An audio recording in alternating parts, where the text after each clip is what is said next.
ಲೋಕಸಮರದ ಹಿನ್ನೆಲೆಯಲ್ಲಿ power house ಆಗಿದೆ BSY ಮನೆ. ಟಿಕೆಟ್ಗಾಗಿ ಬಿಎಸ್ವೈ ಮನೆಗೆ ಎಡತಾಗ್ತಿದ್ದಾರೆ ಬಿಜೆಪಿ ನಾಯಕರು. ಯಡಿಯೂರಪ್ಪನವರ ನಿವಾಸ ಒಂದು ರೀತಿ ಪವರ್ ಸೆಂಟರ್, ಈಗ ಶಕ್ತಿ ಕೇಂದ್ರ ಆಗಿಬಿಟ್ಟಿದೆ. ಟಿಕೆಟ್ ಹೈಕಮಾಂಡ್ನಿಂದ ಫೈನಲ್ ಆದರೂ ಕೂಡ ಕರ್ನಾಟಕ ಬಿಜೆಪಿಗೆ ಯಡಿಯೂರಪ್ಪನವರೇ ಹೈಕಮಾಂಡು. ನೋಡಿ, ಬಿಜೆಪಿ ನಾಯಕರು ಎಡತಾಗ್ತಿದ್ದಾರೆ ಯಡಿಯೂರಪ್ಪನವ್ರ ಮನೆಗೆ. ಹಾವೇರಿ ಲೋಕಸಭಾ ಟಿಕೆಟ್ ಕೇಳಿ ಬಿಎಸ್ವೈ ಮನೆಗೆ ಬಂದಿದ್ದಾರೆ. ಜಗದೀಶ್ ಶೆಟ್ಟರ್ ಗರ್ವಾಪ್ಸಿ ಆದಮೇಲೆ ಮೊದಲ ಬಾರಿಗೆ ಬಿಎಸ್ವೈ ಅವರ ನಿವಾಸಕ್ಕೆ ಶೆಟ್ಟರ್ ಅವರು ಆಗಮಿಸಿದ್ದಾರೆ. ಬೆಳಗಾವಿ ಬೇಡ, ನನಗೆ ಹಾವೇರಿ ಟಿಕೆಟ್ ಕೊಡಿ ಅಂತ ಶೆಟ್ಟರ್ ಮನವಿ ಮಾಡ್ಕೊಳ್ತಿದ್ದಾರೆ. ಈಸಿಯಾಗಿ ಗೆಲ್ಲಬಹುದು ಅಂತೇಳಿ ಮಗನಿಗೆ ಹಾವೇರಿ ಟಿಕೆಟ್ ಬೇಡಿಕೆ ಇಟ್ಟಿದ್ದಾರೆ. ಈಶ್ವರಪ್ಪನವರು ಅವರೂ ಬಂದಿದ್ದಾರೆ. ಹಾವೇರಿ ಟಿಕೆಟ್ಗಾಗಿ ಶೆಟ್ಟರ್ ಹಾಗೆ ಈಶ್ವರಪ್ಪ ನಡುವೆ ಭಾರೀ ಪೈಪೋಟಿ ನಡೀತಾ ಇದೆ. ಲಾಬಿ ಶುರುವಾಗಿದೆ.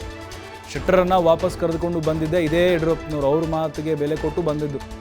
ಇತ್ತ ಈಶ್ವರಪ್ಪನವರು ಕೂಡ ಪರಮಾಪ್ತರು, ಶೆಟ್ಟರು ಕೂಡ ಆಪ್ತರು. ಯಾರಿಗೆ ಕೊಡಬೇಕು, ಯಾರಿಗೆ ಕೊಡಿಸ್ಬೇಕು ಟಿಕೆಟು, ಹಾವೇರಿ ಮೇಲೆ ಕಣ್ಣಿಟ್ಟಿದ್ದಾರೆ. ಲಾಬಿ ಶುರು ಮಾಡಿದ್ದಾರೆ. ಈಗ ಶೆಟ್ಟರ್ ಅವ್ರೇನು ಸುಮ್ಮನೆ ಬಂದಿಲ್ಲ ವಾಪಸ್ ಪಕ್ಷಕ್ಕೆ. ಅವರು ಡಿಮ್ಯಾಂಡ್ ಮಾಡಿನೇ, ಷರತ್ತನ್ನು ಹಾಕಿನೇ ಬಂದಿದ್ದು. ಬೆಳಗಾವಿ ಬಿಟ್ಟರೆ ಹಾವೇರಿ ಕೊಡಿ, ಬೆಳಗಾವಿ ಬೇಡ, ನನಗೆ ಹಾವೇರಿನೇ ಬೇಕು ಅಂತಿದ್ದಾರೆ ಶೆಟ್ಟರು. ಈಶ್ವರಪ್ಪನವ್ರ ಪುತ್ರ ಕಾಂತೇಶ್ ಅವರು ಈಗಾಗಲೇ ಅಲ್ಲಿ ಕ್ಷೇತ್ರದಾದ್ಯಂತ ಓಡಾಟ ಮಾಡ್ತಾ ಇದ್ದಾರೆ. ಕೆಲಸಗಳಲ್ಲಿ ತೊಡಗಿಸ್ಕೊಂಡಿದ್ದಾರೆ. ಬ್ಯಾನರ್ ಎಲ್ಲ ಅಲ್ಲಿ ಹಾಕಿಸ್ತಾ ಇದ್ದಾರೆ.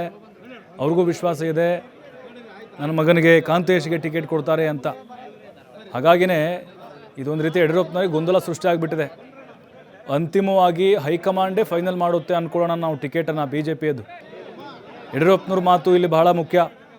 ಅವರು ಯಾವ ಅಭ್ಯರ್ಥಿ ಹೇಳ್ತಾರೋ ಆ ವ್ಯಕ್ತಿಗೆ ಕೊಡದೇ ಇದ್ದರೆ ಏನಾಗುತ್ತೆ ಅನ್ನೋದನ್ನು ಕೂಡ ಬಿ ಜೆ ಪಿ ಹೈಕಮಾಂಡ್ ಈ ಹಿಂದಿನ ಚುನಾವಣೆಗಳಲ್ಲಿ ಅನುಭವಿಸಿದೆ.